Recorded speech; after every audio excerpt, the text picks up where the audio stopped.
అనుగ్రహించినందుకు మీకు వందనములు తండ్రి. ఆచారాలలో వెళ్ళిపోతున్న మాకు నాయన శ్రమలు ఎంతగా మా జీవితానికి ఉపయోగపడతాయో మంచి మాటలు వినిపించారు. తిరిగి రెండవ పాఠంలోనికి వెళుతుండగా కృప చూపించండి. చక్కటి సంగతులను అర్థం చేసుకొని మా జీవితాలను మీలో నిలదొక్కునేటట్టుగా నాయన మీ వాక్కులతో మమ్మల్ని నిలపమని కోరుతూ చెప్పనై ఉంటున్న నాకు వింటున్న మీ పిల్లలకి పరిపూర్ణమైన సహాయాన్ని అందించమని బ్రతిమలాడుతూ ప్రాధేయపడుతూ క్రీస్తు నామమున ప్రార్థన అడుగుతున్నాము తండ్రి, ఆమేన్.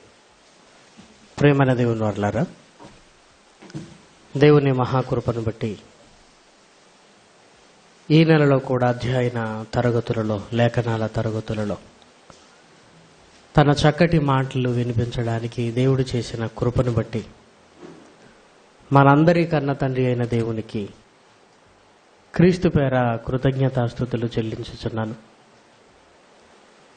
మరి ఈరోజు ముఖ్యమైన పాఠం, మొదటి పాఠంగా మనం మాట్లాడుకుందాం. ఎందుకంటే మొదటి పాఠంగా మాట్లాడుకున్నప్పుడు చక్కగా ఎక్కువ సమయం ఉంటుంది, శ్రద్ధ కలిగి ఉంటాం కనుక మొదటి పాఠంగా దేవుని యుక్తి సాతాను కుయుక్తి. మానవ జీవితం దేవుడు అపవాదిల మధ్య మన గురించి ఒక సంఘర్షణ కలిగిన జీవితాన్ని ఈ భూమి మీద మనం బ్రతుకుతున్నాము అని మనం చెప్పొచ్చు. దేవుడు యుక్తిగా నడుచుకోమని తన విలువైన మాటలు మన కళ్ళ ముందు పెడుతుంటే తిరిగి లోకంలోనికి మనల్ని తీసుకుని వెళ్ళటానికి తన కుయుక్తిని ప్రదర్శిస్తున్నాడు. యుక్తి అంటే తెలివి, కుయుక్తి అంటే మోసం చేయాలనుకుని ఆలోచన కలిగి ఉండటం కుయుక్తి. యుక్తిలో దేవుణ్ణి గణపరచగలుగుతాం, కుయుక్తి వల్ల దేవునికి దూరం అయిపోయే అవకాశం ఉంది. ఈ రెండింటి మధ్య సంఘర్షణ, ఈ యుక్తికి కుయుక్తికి తేడా మనకు తెలియాలి. క్రైస్తవ జీవితంలో ఎన్నో నిర్ణయాలు తీసుకుంటుంటాం. ఆ నిర్ణయాలు తీసుకునేటప్పుడు యుక్తిగా మనం ఆలోచిస్తున్నామా, లేదంటే కుయుక్తిని ప్రదర్శించడానికి ఇష్టపడుతున్నామా? ఈ రెండిట్లో దేని మీద మనం ఆధారపడుతుంటాం? దేవుని వాక్యం వలన కలిగే వివేచనలో మనం వెళ్ళిపోతున్నామా, లేదంటే లోకపు ఆలోచనలతో ఇదిగో ఇలా చేస్తే ఇలా జరుగుతుంది, ఇలా చేస్తే ఇలా జరుగుతుందని లోకపు పద్ధతులతో మనం వెళ్ళిపోతున్నామా? ఒక కుయుక్తిని మనం కలిగి ఉంటున్నామా? ఈ రెండింటికి స్పష్టమైన తేడా మనకు తెలియగలిగితే మన జీవితంలో శ్రేష్టమైన నిర్ణయాలు తీసుకునే అవకాశం ఉంటుంది. దేవుణ్ణి మహిమపరచగలిగే ఆలోచన ధోరణి వాక్యం వలన మనం పెంపొందించుకునగలిగిన వారం అవుతాం. అందుకే బైబిల్ గ్రంథములోనికి వెళ్ళి ఈ రెండు విషయాలను గురించి మనం ఆలోచించగలిగితే ఆదికాండము దయచేసి మీ బైబిల్ తీయండి. ఆదికాండము 3వ అధ్యాయము. ఆదికాండము 3వ అధ్యాయము 1వ వచనం నుంచి చదువుకుందాం. దేవుడైన యెహోవా చేసిన సమస్త భూజంతువులలో సర్పము యుక్తిగలదై ఉండెను. అది ఆ స్త్రీతో, ఇది నిజమా? ఈ తోట చెట్ల ఫలములలో దేని ఫలములైనను మీరు తినకూడదని దేవుడు చెప్పెనా అని అడిగెను.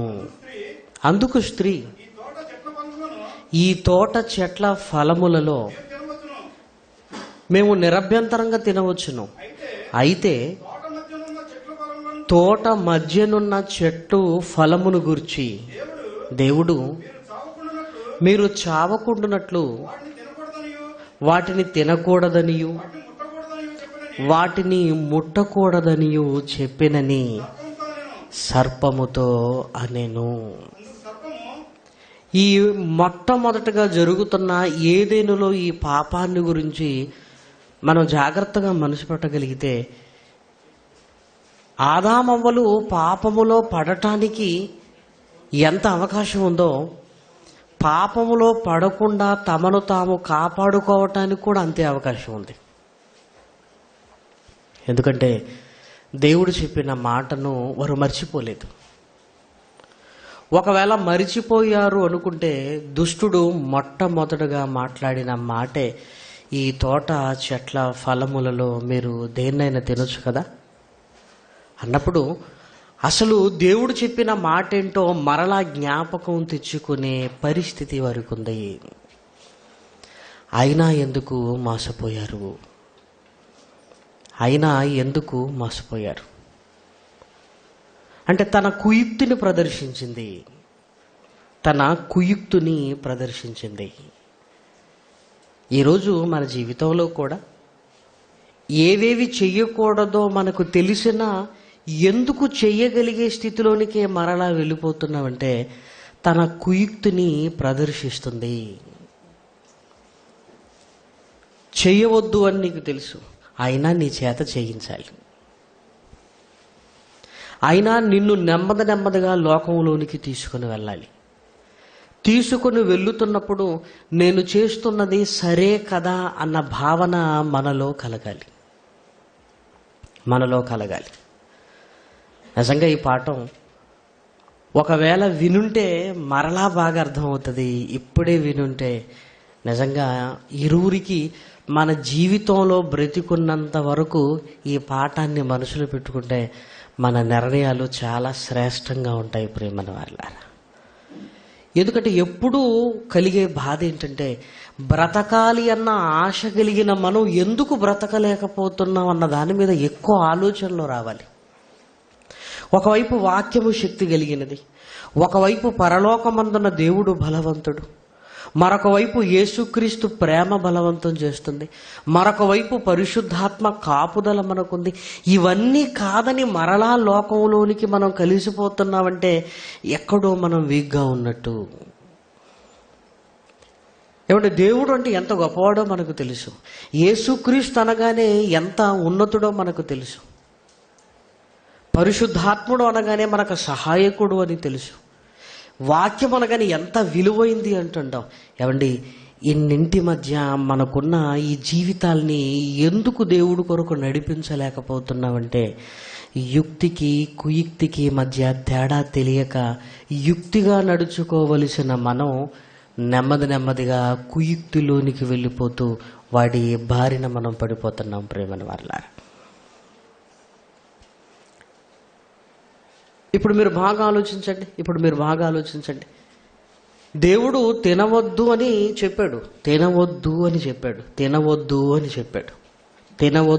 చెప్పాడు. ఇప్పుడు నేను వీళ్ళ చేత ఎలా తినిపించాలి? తన కుయుక్తిని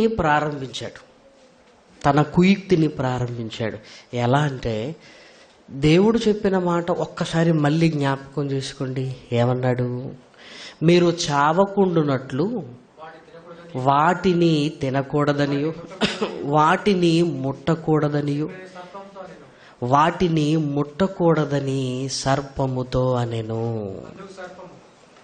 ఇప్పుడు మీరు బాగా ఆలోచించగలిగితే, ఇప్పుడు తినిపించాలి అనుకుంటున్నప్పుడు దుష్టుడు తన కుయుక్తిని ఎలా ప్రదర్శిస్తున్నాడు అంటే, అవును, ముట్టవద్దని చెప్పాడు, తినొద్దని చెప్పాడు, చూడొద్దని చెప్పాడా? చూడవద్దని చెప్పాడు. ఇప్పుడు నేను చూడొచ్చా చూడకూడదా అని అవ్వమ్మగారు పండును గురించి ఆలోచించింది అనుకోండి. అవ్వమ్మగారు ఏమనుకుంటారంటే, దేవుడు ముట్టకూడదనియో తినకూడదని చెప్పాడు, చూస్తే తప్పేంటి? ఇప్పుడు మనం కూడా ఆలోచిస్తే ఎలాంటి ఆలోచనలోకి వెళ్ళిపోతుంటామంటే, అవును, చూడటంలో తప్పేంటి? తప్పులేదు. ఎందుకంటే నేను ఎలాగూ ముట్టుకోను, నేను ఎలాగూ తినను, నేను చూస్తాను. చూడటంలో తప్పేంటి? చూడటంలో తప్పు లేదు అనుకోగానే అవ్వమ్మ గారు ఎక్కడికి బయలుదేరతారో తెలుసా? చెట్టు దగ్గరికి బయలుదేరుతుంది. అంటే ఇది తప్పు కాదు అనుకున్నప్పుడు ఒక అడుగు ముందేస్తాం. ఇదిగో ఈ అడుగు నన్ను తప్పులోనికి తీసుకొని వెళుతుంది అన్న ఆలోచన వచ్చినప్పుడు అసలు అడుగు వేయటానికే మనం భయపడతాం. ఇప్పుడు యుక్తిగా ఆలోచించటం ఏంటంటే, ఎలాగూ ముట్టుకోవద్దు తినవద్దు అన్నప్పుడు వెళ్ళటం ఎందుకు? నేను ముట్టుకోవద్దు దాన్ని, దేవుడు తినవద్దు అన్నాడు. ముట్టుకోని దానికి, తినకూడని దానికి దగ్గరికి వెళ్ళటం అవసరమా? అవసరం లేదు. ఒకవేళ దేవుడు తినమంటే వెళ్ళి తినేద్దునేమో, కానీ దేవుడు వద్దన్నాడు. వద్దన్న దానికి దగ్గరికి వెళ్ళటం ఎందుకు అనవసరం? అనవసరంగా ఎందుకు వెళ్ళాలి? ఇది యుక్తి. కుయుక్తి ఏంటో తెలుసా? ఎలాగైనా తినిపించాలి అంటే ముందు నేను నిన్ను తినిపిస్తాను అని చెట్టు దగ్గరికి తీసుకుని వెళ్ళాడు వాడు కదా. ఏం చెప్తాడంటే, ఇదిగో దేవుడు తినొద్దు అన్నాడు, తినవద్దు అన్నాడు, దగ్గరికి వెళ్ళొద్దు అన్నాడు. ఏమైనా అనలేదు. వెంటనే ఆ స్త్రీ ఆ వృక్షము దగ్గరికి వెళ్ళింది. ఎప్పుడైనా సరే ఆ వృక్షం దగ్గరకు రాగానే ఒకలాంటి భావనతో ఉండే ఆదాము అవ్వలు ఆ రోజు తదేకంగా ఆ పండును చూస్తుంది. ఎందుకు చూస్తుందంటే, నేను చూడటంలో తప్పు లేదు. ఇప్పుడు చూడండి, ఆ చూపు ఎలా ఉందో చూసేసరికి ఆ పండు ఎలా కనిపించిందో. 6వ వచనం, 3వ అధ్యాయము 6వ వచనం. స్త్రీ ఆ వృక్షము ఆహారమునకు మంచిదియు, కనులకు అందమైనదియు, వివేకమిచ్చు రమ్యమైనది అయి ఉండుట చూచినప్పుడు ఆమె దాని ఫలములలో కొన్ని తీసుకొని తిని తనతో పాటు తన భర్తకును ఇచ్చెను. అతడు కూడా తినెను.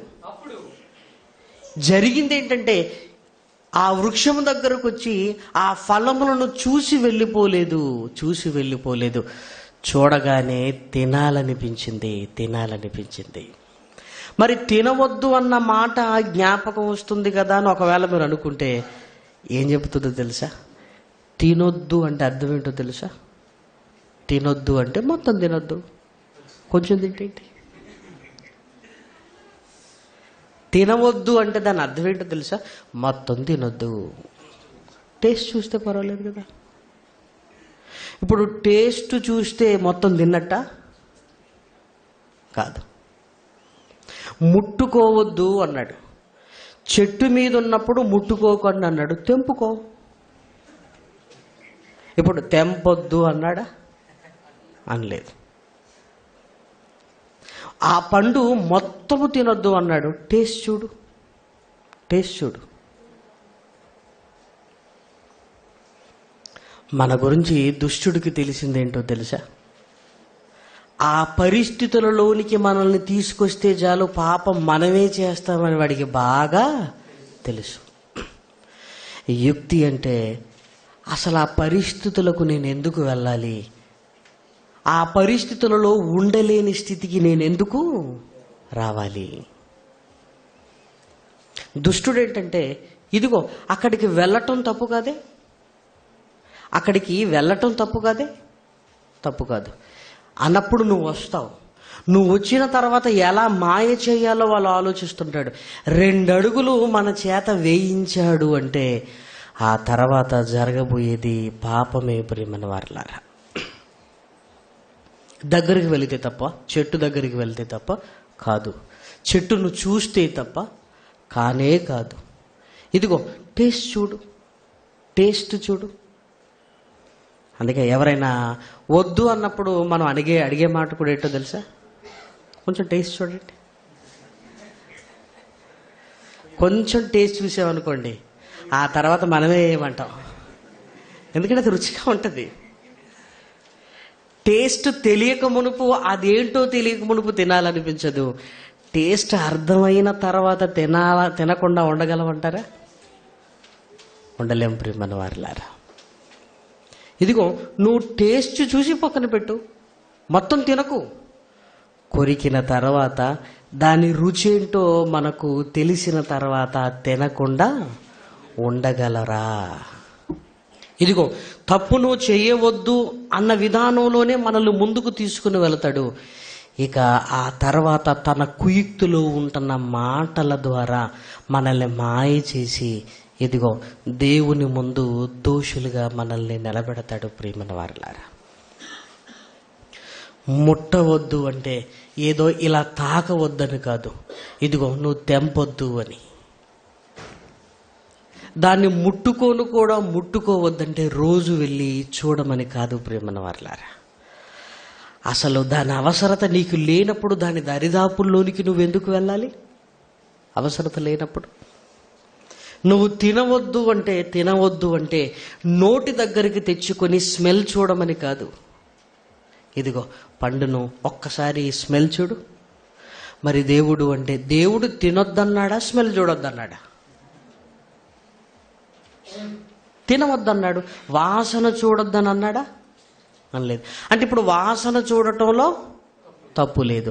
వాసన చూడడానికి ముక్కు దగ్గర పెట్టుకున్నాడు, నోటి దగ్గరికి అది వెళ్ళిందా వెళ్ళలేదా? చూసారా?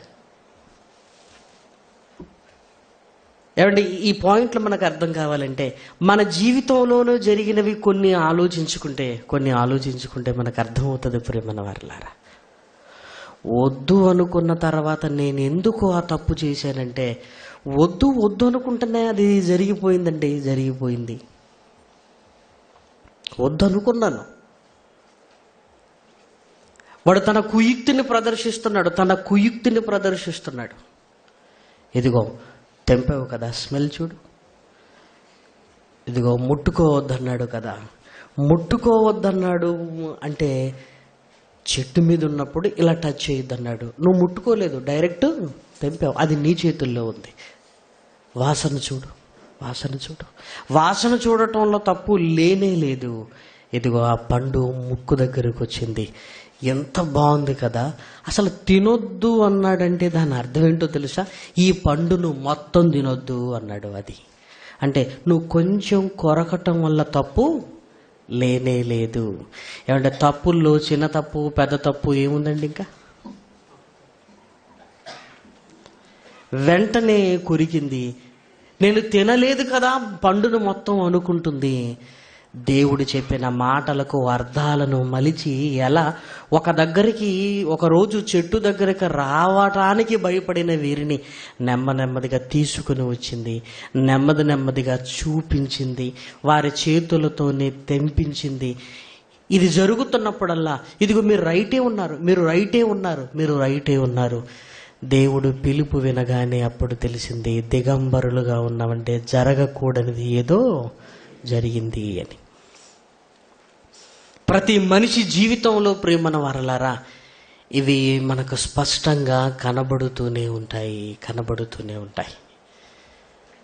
బైబిల్ గ్రంథంలోనికి వెళ్ళి కొన్ని సందర్భాలను చూడగలిగితే నిజంగా తప్పుకు ఒప్పుకు మధ్య ఆ తేడా, ఒకవైపు యుక్తి, మరొక వైపు కుయుక్తి. సమూయేలు గారు సౌలు గారి దగ్గరికి వచ్చాడు. ఇదిగో అమాలేకీలను ఆకాశము క్రింద నుండకుండా తుడిచివేయాలి, వారు దేవునికి విరోధులు. నా పిల్లలైన ఇశ్రాయేలీలకు అరణ్యంలో ఉన్నప్పుడు ఆటంకపరిచారు, నువ్వు వెళ్ళాలి. వారు శపింపబడిన వారు, వారి వస్తువులు శపింపబడినవి, వారి పశువులు శపింపబడినవి. ఇదిగో విజయముతో నువ్వు రావాలే తప్ప శపితములైన దానిని ఏమి నీవు తీసుకొని రాకూడదు.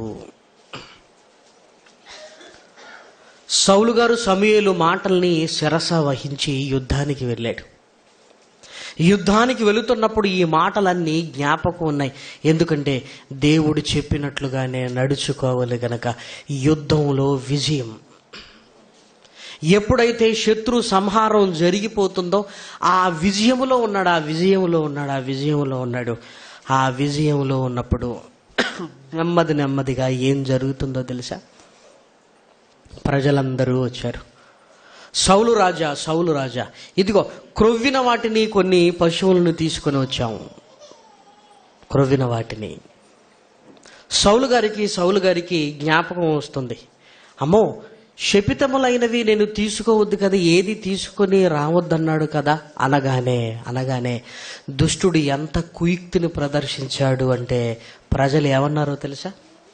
ఇవి మనకు కాదు, నీ దేవుడైన యెహోవాకు, నీ దేవుడైన యెహోవాకు అనగానే సౌలు గారు యుక్తిగా ఆలోచించవలసింది పోయి ఆ కుయుక్తిలో పడిపోయాడు. ప్రియమైన వారలారా, సమూయేలు మొదటి గ్రంథము 15వ అధ్యాయము 15వ వచనం.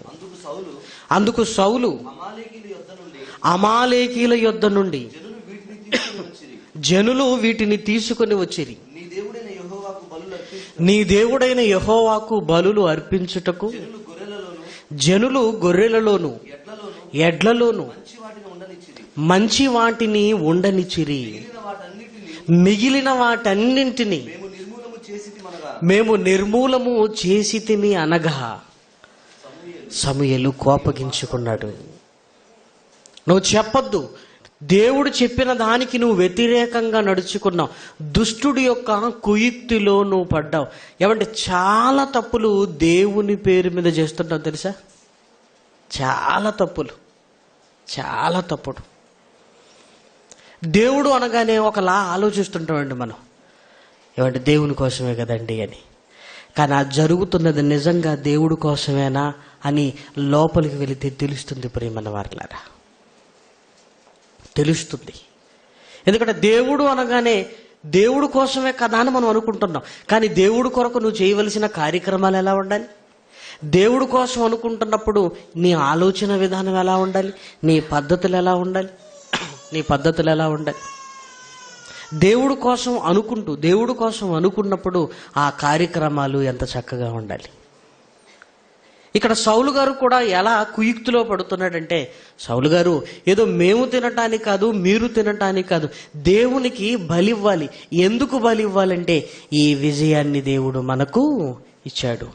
వెంటనే దేవునికి బలివ్వాలి అనగానే నా కోసం కాదు కదా, దేవునికి బలివ్వటం తప్పు కాదు కదా అని ఆలోచించాడే తప్ప యుక్తిగా ఆలోచిస్తే బాగుండు. యుక్తిగా ఆలోచించటం అంటే ఏంటో తెలుసా? ప్రజలారా, ఒక్కసారి వినండి.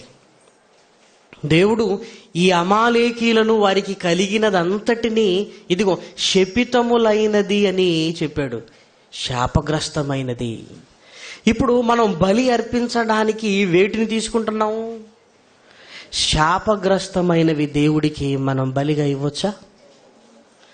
దేవునికి బలిగా ఇవ్వాలంటే ఇదిగో అంగవైకల్యము కలిగిన దానిని కానీ, మచ్చలు, కుంటిది కానీ, గుడ్డిది కానీ, ఇవే దేవుడికి ఇవ్వకూడదని మనకు ధర్మశాస్త్రంలో వ్రాయబడి ఉన్నది కదా. అలాంటప్పుడు దేవుడికి శ్రేష్టమైనవి ఇవ్వాలే తప్ప ఈ శపితములైనవి దేవునికి బలిగా ఇవ్వకూడదు అని ధర్మశాస్త్రంలోనికి వెళ్ళి బలి అర్పించవలసిన వాటికున్న ఆ గుణగణాలను గురించి మాట్లాడి ఉంటే ప్రజలు ఆగిపోయేవారు. అవును కదా,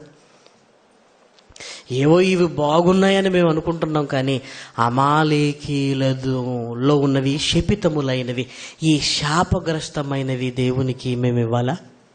శాపగ్రస్తమైనవి ఇవ్వాలా? శాపగ్రస్తమైనవి మేము ఇవ్వాలా అనే ఆలోచన కలిగినప్పుడు ఆగిపోయేవారు. ఇది యుక్తి. అక్కడికి రాగానే దేవుడు అనుకున్నాడు, కానీ దేవుడికి నేను ఎలాంటివి ఇవ్వాలి అని వాక్యాన్ని మరిచిపోయాడు. ఎప్పుడైతే ధర్మశాస్త్రంలో రాయబడిన ఆ మాటలను మరిచిపోయాడో ఇదిగో పశువులు క్రొవ్వినవి బాగున్నవి అనుకుంటున్నాడు, కానీ అవి శపితములైనవి అన్న సంగతి మరిచిపోయాడు. ప్రియమైన వారలారా, మర్చిపోయాడు. తద్వారా దేవుడు ఎంత బాధపడ్డాడో మనందరికీ తెలుసు. ఏమంటే మీటింగ్ బ్రహ్మాండంగా జరిగిందండి, బ్రహ్మాండంగా జరిగింది. మరేం చేద్దాం? మరి దేవుడు ఇంత విజయాన్ని ఇచ్చినందుకు మనం ఏం చేద్దామంటే సెలబ్రేట్ చేసుకుందాం. ఎలా సెలబ్రేట్ చేసుకుందాం?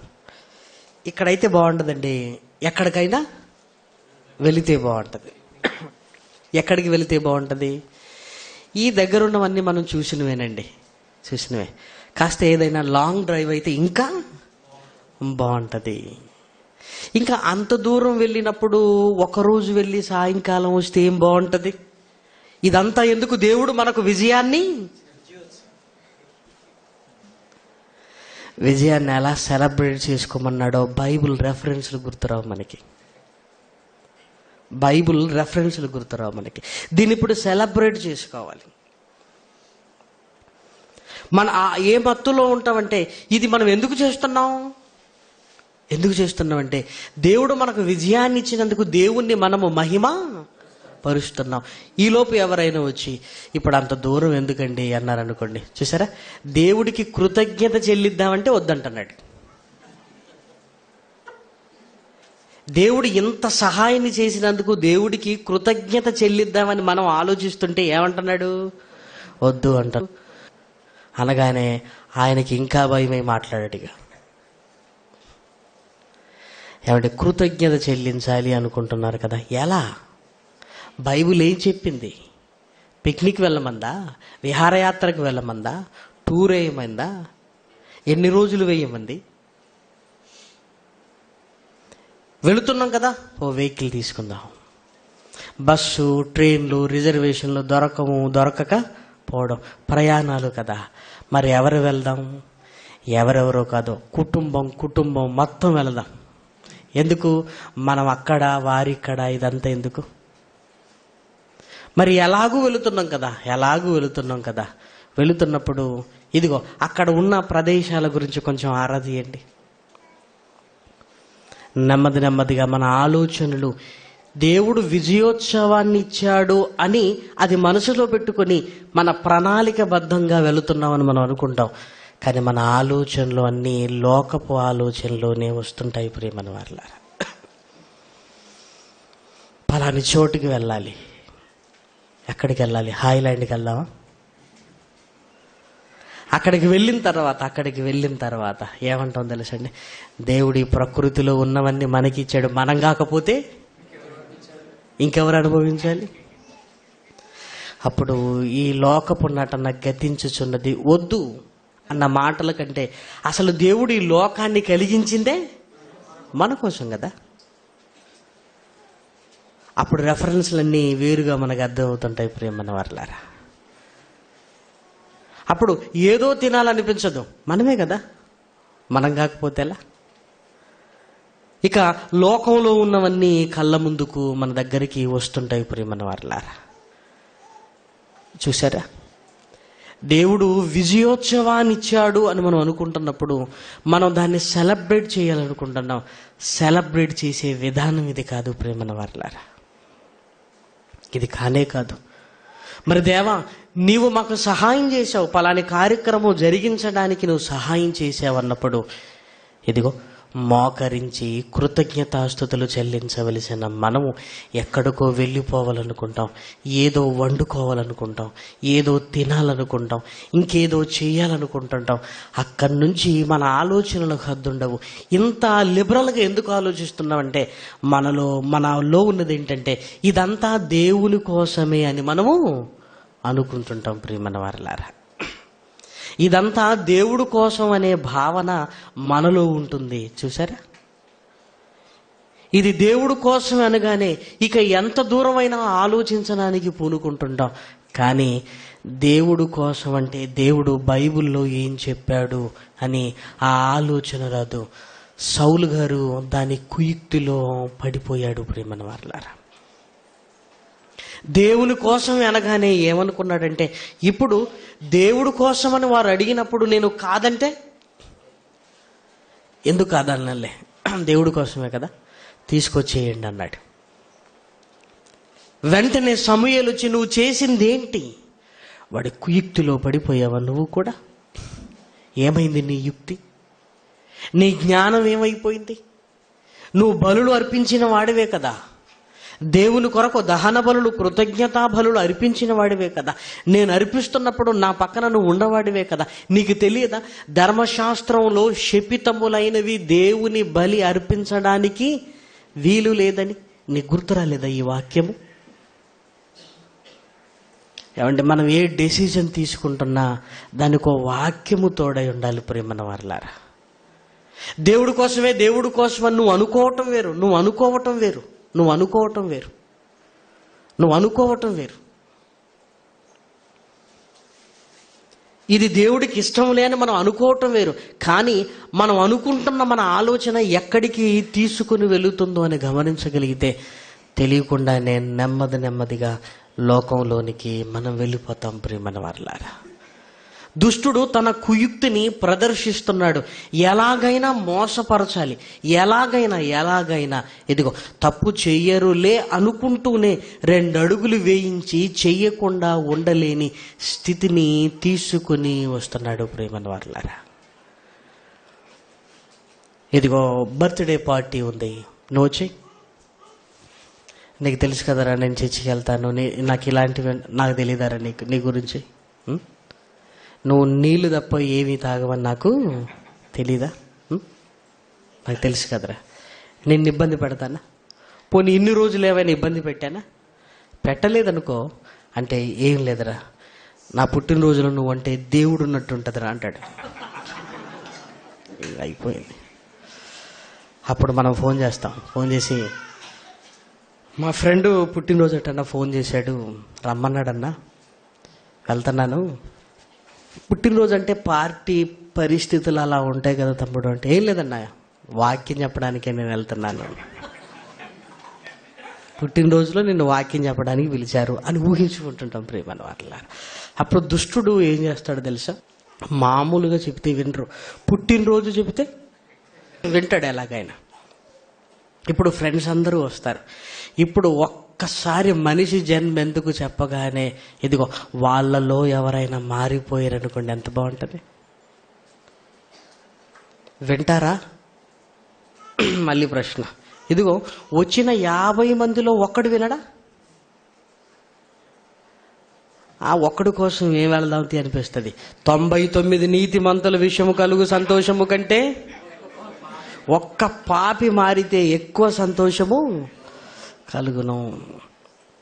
అప్పుడు డెసిషన్కి వస్తాం, మనం వెళ్ళిపోవాలని. ఏమంటే ఫంక్షన్లలో ఎవరైనా వాక్యం వింటారంటారా?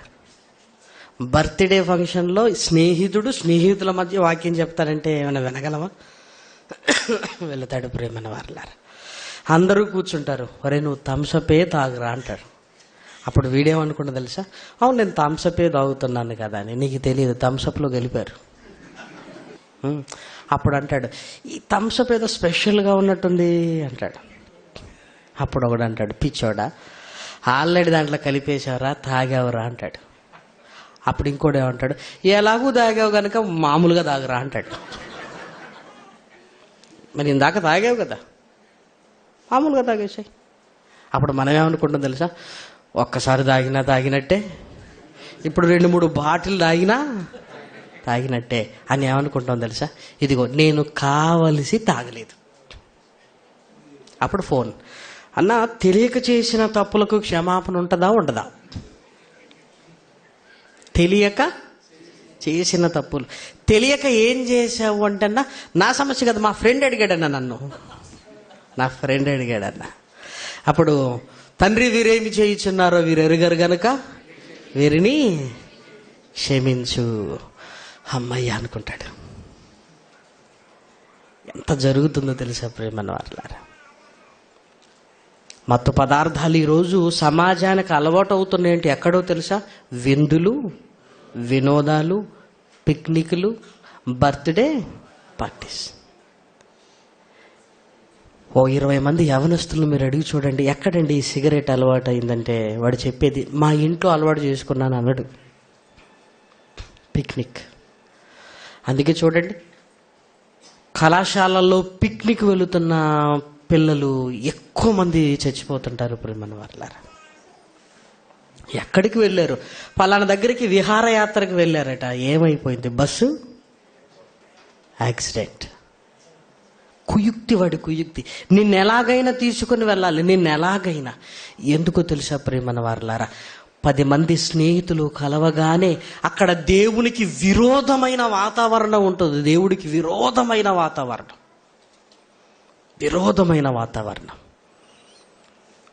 ఏమంటే మా కళాశాల అందరూ వెళ్ళి సముద్రపు ఒడ్డుకు వెళ్ళామండి. అప్పుడు ఒకడు అన్నాడు, మనం స్నానం చేస్తే బాగుంటుంది. వెళ్ళిపోయారు, అందరూ చచ్చిపోయారండి. నిజంగా ఏ వార్తల్లో మీరు చూడండి, ఏ వార్తలు, విందులు, వినోదాలు, షికారులు, విహారయాత్రలు.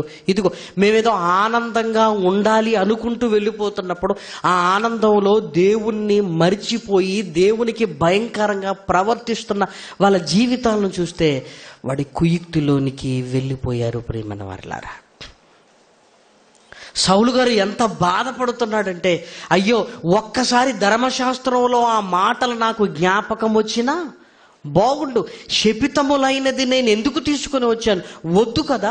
బలి అనగానే ఎందుకు నాకు ఆ వాక్యము గుర్తు రాలేదు? ఎందుకు ఆ వాక్యము నాకు గుర్తు రాలేదు? అసలు బైబిల్లో ఉంటున్న ఆ మాటలు ఎందుకు గుర్తు రావటం లేదు నాకు? ఎవరైనా మనల్ని పొగుడుతున్నారనుకోండి, ఏ మాట గుర్తు రావాలండి బైబిల్లో?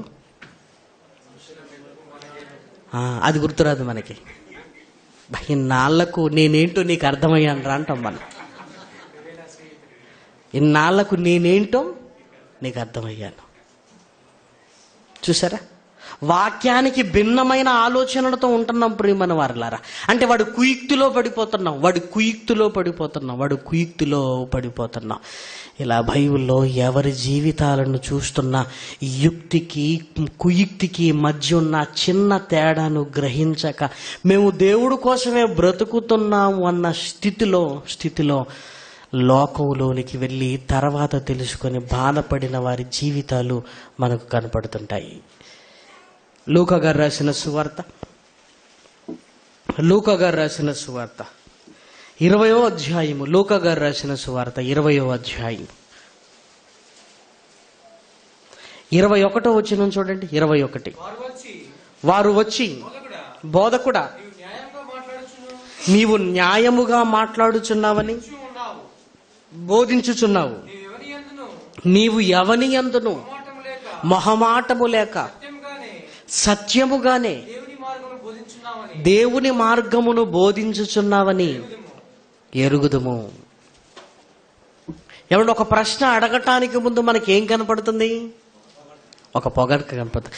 నువ్వు ఎవరిని లక్ష్య పెట్టవట కదా, అసలు మొహమాటమే నీకు లేదు కదా, నీవు న్యాయముగా బోధిస్తున్నావన్న సంగతి మేము విన్నాం. ఏమంటే ఆ సత్యాన్ని వీళ్ళు అంగీకరించారా? ఆ సత్యాన్ని వెంబడిస్తున్నారా? ఆ సత్యాన్ని ప్రకటిస్తున్నారా? వారేదో మారిపోయినట్టుగా మాట్లాడుతూ యేసుక్రీస్తును ప్రశంసిస్తున్నారు. బోధకుడా, నువ్వు మొహమాటము లేనివాడవు అని. ఎందుకు ఈ పొగడ్తను ముందుగానే మాట్లాడారంటే తర్వాత అడిగిన ప్రశ్న చూడండి. మనము కైసరునకు మనము పన్నిచ్చుట న్యాయమా కాదా అని ఆయన అడిగిరి. ఆయన వారి కుయుక్తిని గుర్తెరిగి పొగిడారు కదా అని తొందరపడలేదు. అడిగే విధానం కూడా చూసారా? మనము కైసరుకు పన్నిచ్చుట మేమివ్వాలా వద్దన్నది కాదు, యేసుక్రీస్తును కూడా కలిపి మనము అంటే మేము నీ వారమే. మనము కైసరుకు పన్నిచ్చుట న్యాయమా కాదని ఇది అడిగింది కుయుక్తితో. ఇందులో ఉంటున్న కుయుక్తి ఏంటి? నేనెవ్వరిని లక్ష్య పెట్టనని ఇప్పుడే అన్నారు. ఇప్పుడు ఘాటుగా సమాధానం చెప్పకపోతే నేను తగ్గిపోతాను. కైసర్ ఎవడు అన్నాడా? వారి కుయుక్తిని గుర్తెరిగి సమాధానం చెప్పేటప్పుడు ఏమండి గమనించవలసిన ప్రాముఖ్యమైన విషయం ప్రియమైన వారలారా, ఆశతో అడుగుతున్నాడా, కుయుక్తితో అడుగుతున్నాడా, వినడానికి అడుగుతున్నాడా, రికార్డ్ చేయడానికి అడుగుతున్నాడా కదా? వినడానికైతే బాగుంటుంది, రికార్డింగ్ అయితే ఏదో నేను అడిగి నిన్ను ఇరుకున పెట్టాలి అని. ఆలోచించండి. యేసుక్రీస్తు కుయుక్తిని గమనించాడు. ఆ కుయుక్తి ఏంటో మీరు చూడగలిగితే ఆ క్రింది వచనంలోనే ఉంది. ఒక దేనారము నాకు చూపుడి. 26వ వచనం.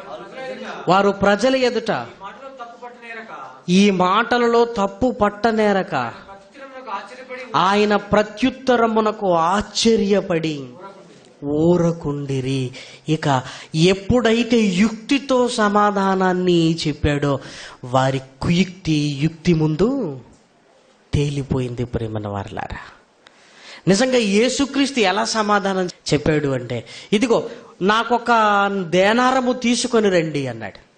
తీసుకొచ్చారు. దీని పై రూపము వ్రాత ఎవరిది అంటే అందరూ ఏమన్నారు? కైసరి. వీళ్ళని అడిగారు, ఎవరిదంటే కైసరి. మరి కైసరివి కైసరికి ఇవ్వాలి అన్నాడు, దేవునివి దేవునికి ఇవ్వాలి. ఇప్పుడు వాళ్ళేం ఆలోచించారు? కుయుక్తి అంటే వాళ్ళేం ఆలోచించారు అంటే, ఇప్పుడు ఈయన దేవునిలో ఉన్నాడు, సమస్తము దేవుడే మనకు అనుగ్రహించాడని బోధిస్తున్నాడు. ఇప్పుడు ఇదిగో దేవుడు గొప్ప, కైసరు గొప్ప, అసలు కైసరు ఎవరు? దేవునికి ఇవ్వండి. ఇదిగో బైబిల్ గ్రంథంలో దశమ భాగాన్ని గురించి బైబిల్ గ్రంథంలో వ్రాయబడింది కదా, దేవునికే ఇవ్వాలి అని చెప్పారు అనుకోండి, కైసరుకు వ్యతిరేకంగా మాట్లాడుతారు. వ్యతిరేకంగా అని ఆయన మీద నింద మోపడానికి ప్రియమైన వారలారా, దేవునివి దేవునికి ఇవ్వండి, కైసరివి కైసరికి ఇవ్వండి అనగానే అక్కడ యేసుక్రీస్తును వెంబడిస్తున్న వారు కూడా ఈ సమాధానాన్ని విని చాలా ఆశ్చర్యపోయారు. నిజమే కదా. ఒకవేళ దేవునివి దేవునికి ఇవ్వండి అన్న మాట కాకుండా కైసరికే ఇవ్వండి అన్నారు అనుకోండి, దాని అర్థం ఏంటో తెలుసా? ప్రజలందరూ ఏమన్నారంటే, ఈయన కైసరుకు భయపడి ఈ మాట అంటున్నాడు. మొహమాటం లేకుండా ఆ నక్కతో ఇలాగూ చెప్పుడి అని హేరోదుని గురించి మాట్లాడిన ఆయన, అమ్మో కైసర్ అనగానే ఏం చేస్తున్నాడు? భయపడుతున్నాడు అని ప్రజలలో ఏంటంటే ఆలోచన, కైసరుకు భయపడుతున్నాడు. వచ్చిన వారికి ఏ రకంగానైనా ఆ ప్రశ్న అడగటం వల్ల వారికి నష్టము లేదు. ఏ సమాధానము చెప్పినా యేసుక్రీస్తుకు నష్టాన్ని కలిగించాలి. యేసుక్రీస్తును కైసరుకు వ్యతిరేకంగా ముద్ర వేయాలి. ఎందుకంటే యేసుక్రీస్తును కైసరుకు సపోర్ట్ చేస్తున్నాడంటే యూదులందరూ యేసుక్రీస్తును వ్యతిరేకించి ఆయనను వెంబడిస్తున్న వారందరూ ఆయన్ని విడిచిపెట్టాలి.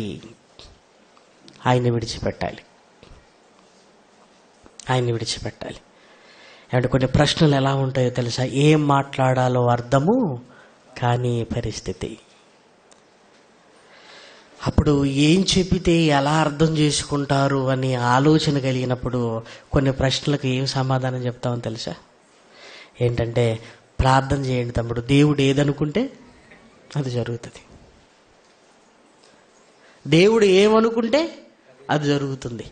ఇప్పుడు దేవుడు అనుకున్నది జరగటం బెటరా, నేను అనుకున్నది జరగటం బెటరా అనగానే దేవుడు అనుకున్నది జరగాలన్న. మరి అనుకున్నది జరగాలంటే నువ్వు ప్రార్థన చేయి, నేను ప్రార్థన చేస్తాను. ఎందుకు తెలుసా? అక్కడ ప్రశ్నలు ఎలా ఉంటాయంటే, పన్ను ఇవ్వాలా వద్దా? ఇవ్వండి అంటే ఒక బాధ, వద్దు అంటే మరొక బాధ. యుక్తిగా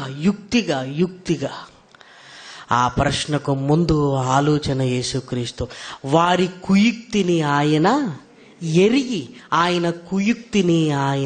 ఎరిగి ఎలా యుక్తిగా సమాధానం ఇస్తున్నాడో చూసారా?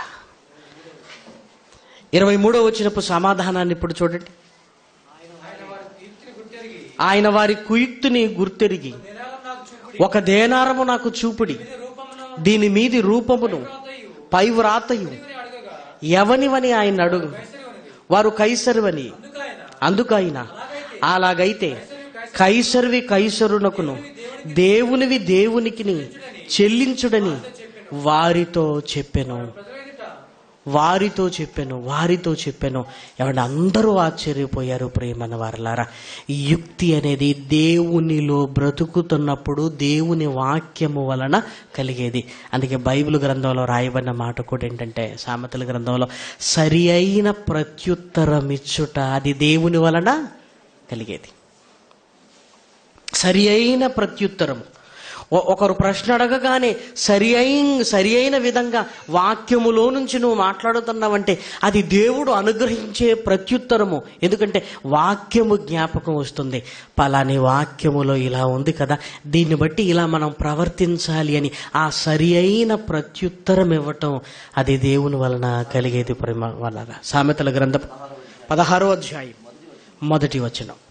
సామెతల గ్రంథము 16వ అధ్యాయము మొదటి వచనం.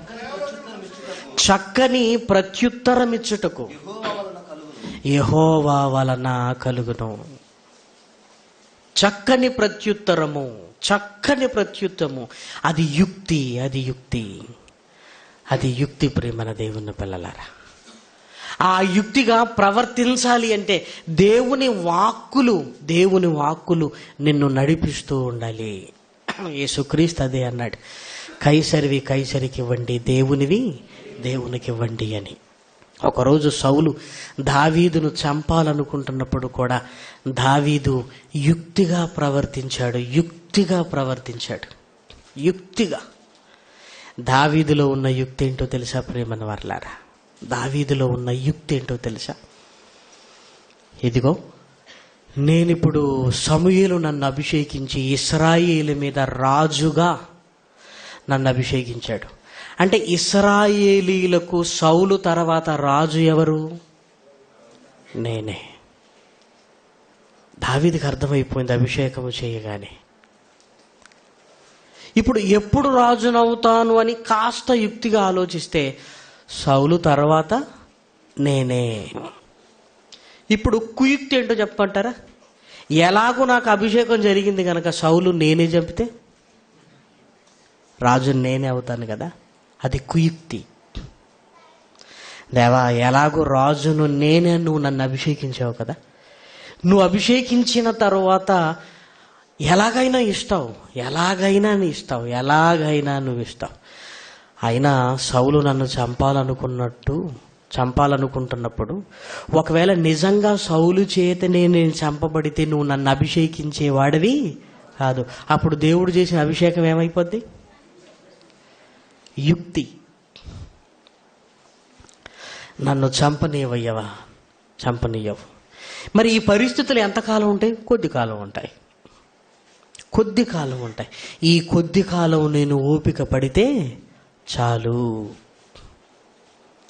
ఒకవేళ నేను సౌలును చంపాను అనుకోండి, పట్టాభిషేకం మీదికి, సింహాసనం మీదికి వెళ్ళిపోవలసిన నాకు ఈ హత్యా నేరం నాకు అవసరమా? మరి సౌలే నన్ను చంపుతాడా? చంపడు. ఎందుకంటే నువ్వు అభిషేకించింది సౌలు చేత నన్ను చంపించడానికి మాత్రము కాదు. నువ్వు అభిషేకించి నన్ను రాజు అన్న తర్వాత, ఓహో సౌలు గారు ఉన్నంత వరకు ఉంటారు, వెళ్ళిపోయిన తర్వాత నేనే. అది యుక్తి ప్రియమైన వారలారా, అది యుక్తి. యేసుక్రీస్తు కూడా మాట్లాడుతూ అన్యాయస్తుడైన గృహ నిర్వాహకుడిని గురించి మాట్లాడుతూ అతడు చాలా యుక్తిగా ప్రవర్తించాడు అన్నాడు. ఎందుకో తెలుసా? యజమానుడు వచ్చే సమయానికి ఏం చేశాడంటే అప్పు ఉన్న వాళ్ళందరినీ పిలిచాడు. నువ్వు యజమానుడికి ఎంత ఇవ్వాలి అన్నాడు. నేను 1000 రూపాయలు ఇవ్వాలంటే 100 రాసుకో అన్నాడు. అబ్బా, 900 రూపాయలు నన్ను క్షమించేశాడు. చాలా మంచివాడండి, ఎన్ని రోజులు ఏదో అనుకున్నాం కానీ. నువ్వెంత ఇవ్వాలి? 10,000. 1000 రూపాయలు రాసుకో. యజమానుడు వచ్చాడు, మొత్తం లెక్కలు చూశారు. ఒక లెక్కలన్నీ ఓకే, నువ్వు గెట్ అవుట్ అన్నాడు. సంతోషంగా బయటకు వచ్చాడండి. సంతోషంగా బయటకు వచ్చిన తర్వాత ఏం జరిగిందో తెలుసా? ఇతని వలన సహాయం పొందిన వారు అతనిని చేర్చుకున్నారు. అంటే తెలివితేటలు కలిగిన వాడు ఎలా ఆలోచించాడంటే, ఈరోజు ఈయన దగ్గర నేనున్నాను, శాశ్వతంగా ఈయన దగ్గర నేను ఉంటానా? ఈరోజు ఈయన దగ్గర ఉన్నానని సమాజానికి నేను చెడిపోయి కనపడితే రేపొద్దున ఈయన నన్ను వెళ్ళిపోమంటే నన్ను ఎవరు ఆదరిస్తారు? ఎవరు ఆదరిస్తారు? అప్పుడప్పుడు చూడండి, మంత్రుల దగ్గర పిఏలు ఉంటారండి. మంత్రి పదవిలో ఉన్నప్పుడు వీడి ఆలోచన వేరుగా ఉంటుంది. ఆయన డల్ అయిపోయాడు అనుకోండి, మా మంత్రి గారికే 10 లేనప్పుడు నా బతుకు ఎంత అనుకుంటాడు. అందుకే వాళ్ళు ఎలా ఉంటారు తెలుసా ప్రియమైన వారలారా? ఎలా ఉంటారు అంటే, ఈ 5 సంవత్సరాల తర్వాత నా పరిస్థితి ఏంటి? ఈరోజు ఈయన అధికారంలో ఉన్నాడని ఇదిగో ఇక్కడ నేను ఉన్నాను, నేను వచ్చినవన్నీ ఇదేంటి అదేంటి నేను సాధిస్తే రేపొద్దున 5 సంవత్సరాల తర్వాత ఈయన గెలవకపోతే అందరికీ గుర్తుండేది నేనే. ఏమంటే సార్ ఉన్నాడా అన్నాడు అనుకోండి, వీడు వెళ్తాడు, సార్ ఉన్నారా మిమ్మల్ని అడుగుతున్నారంటే బిజీగా ఉన్నానని చెప్పు, చూసావు కదా, నీ ఇష్టం అంటాడు. అప్పుడు వస్తాడు, పని పాటలేదా, టైం ఎంత అవుతుంది ఇప్పుడు అంటాడు. ఇప్పుడు అందరికీ సార్ మంచోడు, కానీ వీడే చెడ్డోడు. సార్ మంచోడే. మళ్ళీ ఫోన్ చేస్తారు, సార్ రమ్మన్నారు, మీరు వచ్చారా? నాకేం తెలియదయ్యా, నాకు తెలుసు సార్, అంతా పిఏ గాడి చేతుల్లోనే ఉంది, అంతా పిఏ గాడి చేతుల్లోనే ఉంది. మళ్ళీ మీరు వచ్చేయండి, మీరు వచ్చేయండి, మీరు వచ్చేయండి, మీరు వచ్చేయండి. సార్ పలాని వాళ్ళు వచ్చారు అంటే భోజనం టైంలో వస్తే ఎలా, ఓ గంట వెయిట్ చేయమనండి. ఇప్పుడు మంత్రి గారు మాట్లాడినట్టు మాట్లాడాలి కదా, బయటకు వస్తాడు, ఓ 2 hours వెయిట్ చేయండి, అడుగు చూపండి అంటాడు. వాళ్ళకి వీడిని చూస్తుంటే చాలా కోపం వస్తుంటుందండి.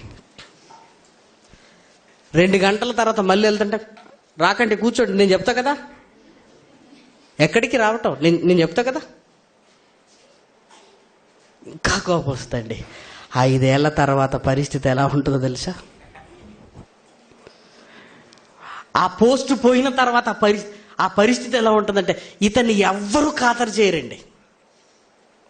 ఎందుకంటే పిఏ పోస్ట్ అనగానే 5 ఏళ్ల తర్వాత ఎన్ని బాధలు తెలుసా?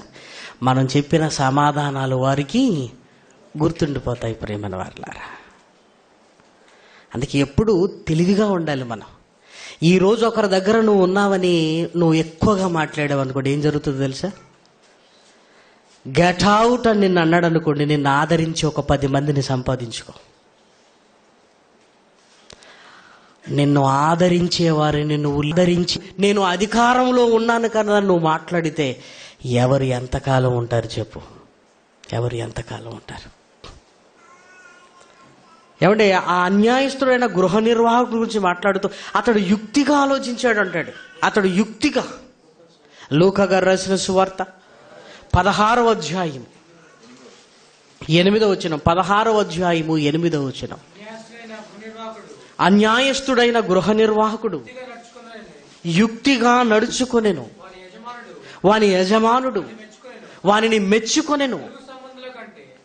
వెలుగు సంబంధుల కంటే ఈ లోక సంబంధులు తమ తరమును బట్టి చూడగా యుక్తిపరులై ఉన్నారు, యుక్తిపరులై ఉన్నారు, యుక్తిపరులై ఉన్నారు, యుక్తిపరులై ఉన్నారు, యుక్తిపరులై ఉన్నారు.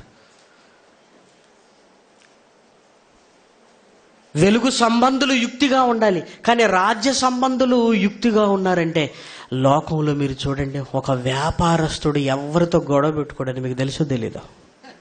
గొడవ పెట్టుకుంటాడంటాడా? పెట్టుకోడు. ఎందుకు చెప్పండి?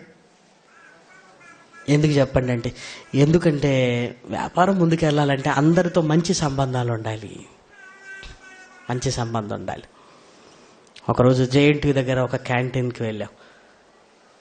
గుంటూరు వాస్తవ్యులు అన్నట్టు వచ్చినప్పుడు తప్పనిసరి రండి అంటే అంత దూరం వెళ్ళాం కదా, పలకరిద్దామని వెళ్ళాం. ఒక హోటల్ వాళ్ళని అడిగాం. అడగానే పలానా దగ్గర ఉంటుందండి ఆ క్యాంటీన్ అని. అక్కడికి వెళ్ళిన తర్వాత ఆ బ్రదర్ మాట్లాడుతూ, హోటల్లో అడిగితే నీ గురించి చక్కగా చెప్పారన్నా అన్నప్పుడు, అన్న నేను అందరితో సత్సంబంధాలు కలిగి ఉంటాను, అప్పుడప్పుడు వాళ్ళ హోటల్కి వెళ్ళి టిఫిన్ చేసి చాలా బాగుందని చెప్పొస్తానన్నా అంటున్నాడు. నీదే హోటలు, మరి అక్కడికి వెళ్ళి టిఫిన్ చేసి రావటం ఏంటి అని నేను అడిగితే ఏమంటున్నాడంటే, అన్నయ్య వాళ్ళ టేస్ట్ ఎలా ఉందో మరి మన టేస్ట్ ఎలా ఉందో చెక్ చేసుకోవాలా వద్దా? చెక్ చేసుకోవడానికి నేను వెళ్తాను. వెళ్ళిన తర్వాత బాగోలేదంటే ఏం బాగుంటుంది? ఓకే, అప్పుడు ఆలోచిస్తాడట, అంతకంటే నేను రుచిగా ఎలా ఇవ్వగలను? ఇది మోసం కాదు. దీన్ని ఏమంటారో తెలుసా? యుక్తి. యుక్తి. అంతకంటే రుచిగా నేను ఎలా చేయగలను? ఎలా చేయగలను? అందరితో సత్సంబంధాలు. వ్యాపారం కదన్నా, అందరితో సత్సంబంధాలు కలిగి ఉంటేనే ఈ ఫీల్డ్లో ఉండగలవా? ఒక వ్యాపారస్తుడికి ఉందండి ఆ యుక్తి, కానీ దేవుని పిల్లలకు మాత్రం లేదు. అందరితో కలిసి ఉండాలి, రేపొద్దున ఏ పరిస్థితి ఎలా ఉంటుందో, ఏమైపోద్దో, మన అందరికీ భవిష్యత్తు తెలిసినట్టుగానే ఉంటామండి. రేపు ఏం జరుగుతుంది నీకు తెలుసా? మనం ఎవడితోనైతే వద్దు అనుకుంటామో జీవితంలో నీకు వాడితోనే పని పడుతుంది. అప్పుడు నిన్ను చూడగానే పాత కక్షలన్నీ గుర్తొస్తుంటాయి. అప్పుడు ఏమనుకుంటావు తెలుసా? ఆ రోజు తొందరపడి నేనన్న మాట ఈరోజు నన్ను ఏకాకిని చేసింది అంటాం. అది యుక్తి. ప్రియమైన దేవుని పిల్లలారా, అది యుక్తి. దేవుడు కూడా మనల్ని ఆ యుక్తిగా ఉండాలని కోరుకుంటున్నాడు.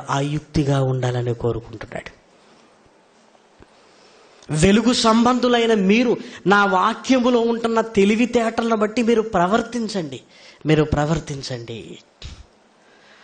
మనదేంటో తెలుసా? మనం చెప్పగానే వినాలి, మనం చెప్పగానే మారాలి, మనం చెప్పగానే వెంటనే ఇంకెక్కడికి నేను వెళ్ళను, నీ పాదాల దగ్గర. న్యాయం ఇదేమన్నా? అది కుయుక్తి. నా దగ్గరే ఉండాలి. యుక్తి ఏంటో తెలుసా? ఈరోజు నేను చెప్పింది మీరు అంగీకరించకపోయినా ఏదో ఒకరోజు అంగీకరించి తీరుతాడు అనే ఆశతో, ఇదిగో నా బ్రతుకులో నీకు వాక్యాన్ని చూపించినప్పుడు, ఈ సహవాసాన్ని కాపాడుకుంటున్నప్పుడు ఏదో ఒకరోజు నువ్వు అంగీకరిస్తావు. ఏదో ఒకరోజు. అది యుక్తి.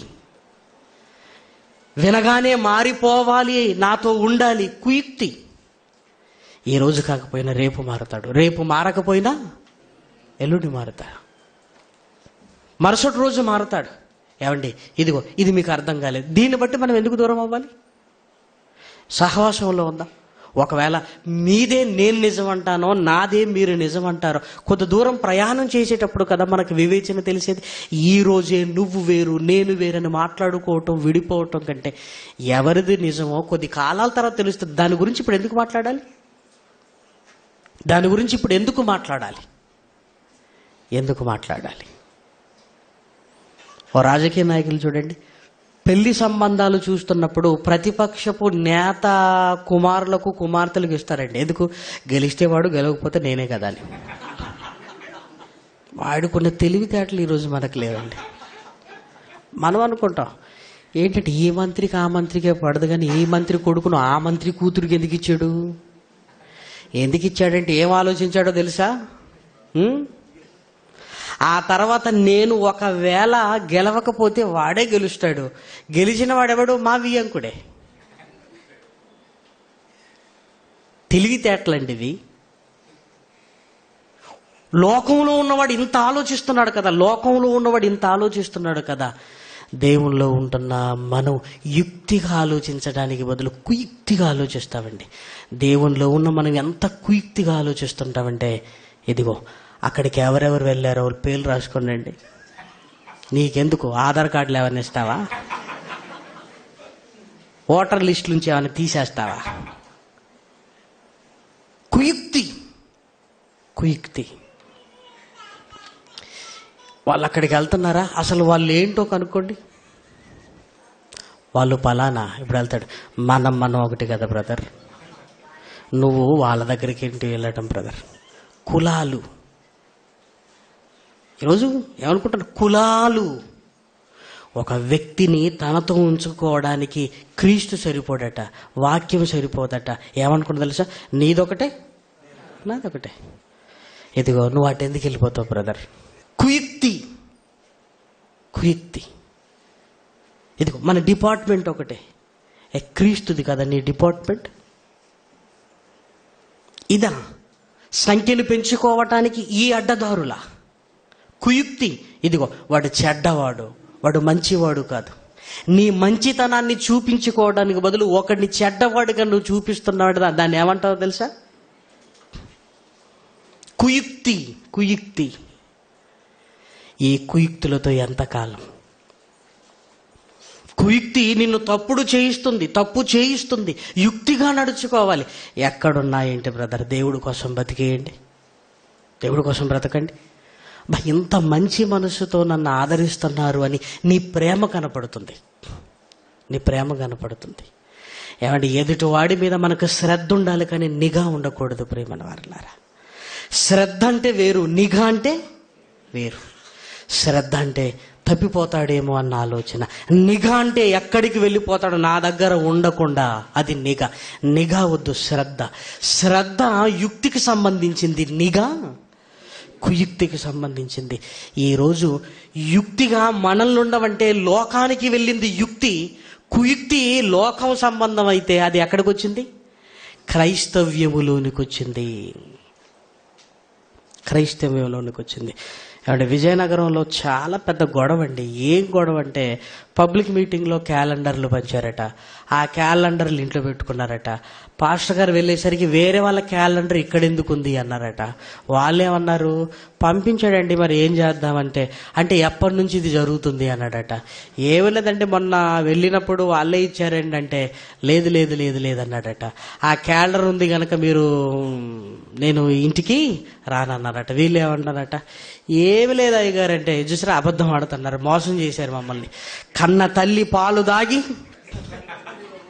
పెద్ద మాట్లాడేసరికి వాళ్ళు ఏమన్నారట, నీకో దండం, నీ సంఘానికో దండం, అక్కడికి వెళ్ళిపోతాం తీయండి. మరి ఏంటి? ఒక క్యాలెండర్ కనపడితే కుంచితత్వ మనస్తత్వం అండి. పెట్టుకోకూడదా? ఇంట్లో ఒక కరపత్రం కనపడితే, ఇది నీ ఇంటికి ఎందుకు వచ్చింది? ఉగ్రవాదులు రాసిన స్లిప్ ఏమన్నది? అది నీ ఎందుకు వచ్చింది? కుయుక్తి. రాకూడదా? ఎప్పటి నుంచి జరుగుతుంది ఇది? అప్పుడప్పుడు పిల్లల్ని చూస్తుంటే భయపడుతుంటారు. ఓ కరపత్రం తీసుకోవడానికి భయం అట. ఎవరు నేర్పించారు జ్ఞానం? యుక్తిగా ఉండటం. కుయుక్తి అంటే ఇవే ప్రియమైన వారలారా. దుష్టుడు మోసంలో ఎలా క్రైస్తవ్యం వెళ్ళిపోయిందో చూడండి. యుక్తిగా మనల్ని ఉండమంటే లోకం ఒక వ్యాపారంలో యుక్తి, ఒక రాజకీయాలలో యుక్తి. ఏమో తర్వాత పరిస్థితి ఎలా ఉంటుందో మనకేం తెలుసు. 5 ఏళ్ళు ఉన్నాం కానీ తర్వాత గెలవమేమో. చూసారా వాళ్ళ ఆలోచన? సంబంధాన్ని కలుపుకోవటం వల్ల మరలా ఇదిగో, నాకు 10 లేకపోయినా మా కుటుంబంలో ఒకరికి 10, ఒకే కుటుంబంలో ఉన్నవారు 4 పార్టీలో ఉంటారు. తెలుసా మీకు? పవన్ కళ్యాణ్ బీజేపీ, చిరంజీవి గారు కాంగ్రెస్ వచ్చినా మందే, బీజేపీ వచ్చినా మందే. మనం ఏమనుకుంటాం, చూసారా అనుకుంటాం. ఆ వెనకాలన్న తెలివితేటలు మనకు తెలియవు ప్రియమైన వారలారా. ఆ వెనకాలంటున్న ఆ యుక్తిగా ఆలోచించే విధానము తెలియదు ప్రియమైన వారలారా. కుయుక్తులతో ఎక్కడికి వెళ్ళిపోతాం? ఏదేను తోటలో నుంచి గెంటి వేయబడినట్టుగా ఇదిగో ఈ భూమి మీద నుంచి గెంటి వేయబడి నరకానికి వెళ్ళిపోవటమే తప్ప యుక్తితో నడుచుకుంటే నువ్వు ప్రేమగలి నడుచుకుంటావు. ఏవి మాట్లాడాలో అవి మాట్లాడుతుంటావు. సంబంధాన్ని కొనసాగిస్తుంటావు. ఎవరు ఏమైపోతారో కాలం నిర్ణయిస్తుందని ఓపిక పడుతుంటావు. ఎవరిని ద్వేషించాలనిపించదు. ఏమనిపిస్తుంది? ఈరోజు ద్వేషిస్తే రేపొద్దున వాళ్ళ అవసరత నీకున్నప్పుడు, వారే నిన్ను ఆదుకోవలసి వచ్చినప్పుడు, అప్పుడు ఏ మొహం పెట్టుకుని వెళ్ళాలి అని మనమే తలదించుకునే స్థితి ఉంది ప్రియమైన వారలారా. భవిష్యత్తు తెలియని మనకి యుక్తిగా దేవునిలో బ్రతకటం రావాలి. అది దేవుని వాక్యము దానికి తోడవ్వాలి. ఒక దావీదు ఎలా యుక్తిగా ఉన్నాడో చూడండి. చంపలేదు, అలానే సౌలు బ్రతికాడ, యుద్ధానికి వెళ్ళాడు, చచ్చిపోయాడు. ఆ తర్వాత దావీదే సింహాసనం మీద కూర్చున్నాడు. యేసుక్రీస్తు ఎలా యుక్తిగా ఉన్నాడో, దావీదు గారు ఎలా యుక్తిగా ఉన్నాడు, లోకం వారు ఎలా యుక్తిగా మనకు కనపడుతున్నారో, ఆ తెలివితేటల మోసముతో కూడినే కాదు, భవిష్యత్తును ఆలోచించగలిగిన ఆ తెలివితేటలు మనకు రావాలి. కానీ కుయుక్తులు మనకొద్దు ప్రియమైన వారలారా. ఎందుకంటే జ్ఞానులను ఆయన వారి కుయుక్తిలో పట్టుకొని నేరస్తుడుగా తీర్పు తీరుస్తాడు. ఆ కుయుక్తుడుగా మనం ఉంటే ఇదిగో మన కుయుక్తే మనల్ని నేరస్తులుగా తీర్పు తీర్చి నరకలోకానికి మనం వెళ్ళిపోతాం. జీవితాలు చిన్నవి, జీవితాలు చాలా చిన్నవి ప్రియమైన వారలారా. అందరిని ప్రేమించే మనసు ఉండాలి. తప్పు చేసిన వాడు కూడా మారితే బాగుండు అనే ఒక ఉన్నతమైన ఆలోచన మనలో ఉండాలి ప్రియమైన వారలారా. అందరూ దేవుడి కోసం బ్రతకాలని కోరుకోవాలి. అందరూ దేవుడి కోసం బ్రతకాలి. ఒక ఉన్నతమైన ఆ ఉద్దేశాలు నీలో ఉండగలిగితే నువ్వు సంపాదించుకుంటావు. ఈ రోజు కాకపోయినా మరొక రోజు కాకపోయినా మరొక రోజు. చిన్న చిన్న వాటికి వాదాలు, వివాదాలు, తర్కాలు, నువ్వెంత అనుకున్నప్పుడు రేపొద్దున పరిస్థితులు తలకిందులైపోయిన తర్వాత నీ మాటలే గుర్తుంటాయి. నువ్వు ఎవరిని సంపాదించుకోలేవు. నువ్వు ఒంటరివాడిగా మిగిలిపోతావు. కాబట్టి ప్రియమైన వారలారా, దేవుని యుక్తిగా ఒక దావీదు వలె, ఒక యేసుక్రీస్తు వలె నడుచుకోవాలి తప్ప దుష్టుని కుయుక్తిలోనికి వెళ్ళి పాపులుగా మిగిలిపోయి నరకానికి మనం జారిపోకూడదు. ప్రార్థన చేసుకుందామండి. దయగలిగిన మా కన్న తండ్రి, మీకు వందనములు ఆయన. మీ ఉన్నతమైన మాటలకై మీకు స్తుతులు స్తోత్రములు చెల్లిస్తూ తండ్రి, మేము తీసుకున్న ప్రతి నిర్ణయం వెనక నాయన యుక్తిగా ఆలోచించగలిగే భాగ్యాన్ని ఇవ్వండి. కుయుక్తులతో వెళ్ళిన ఆయన, ఎత్తులకు పై ఎత్తులు వేసిన ఆయన మా జీవితాన్ని పాపములోనికి తీసుకుని వెళ్ళాలని వాడి ఆలోచన విధానాన్ని అలవర్చుకోకుండా మేము దుష్ట సమానులుగా ఉండకుండా నాయన నీ పిల్లలుగా బ్రతకగలిగే ఉన్నతమైన మహాభాగ్యాన్ని ఇవ్వమని బ్రతిమలాడుతూ ప్రాధేయపడుతూ వచ్చిన మీ పిల్లలందరికీ దీవెనకరంగా, ఆశీర్వాదకరంగా, ఆత్మీయ జీవితంలో ఎదుగునట్లుగా నాయన తోడుగా ఉండమని ప్రాధేయపడుతూ బ్రతిమలాడుకుంటూ క్రీస్తు నామమున ప్రార్థన అడుగుతున్నాం తండ్రి. ఆమేన్.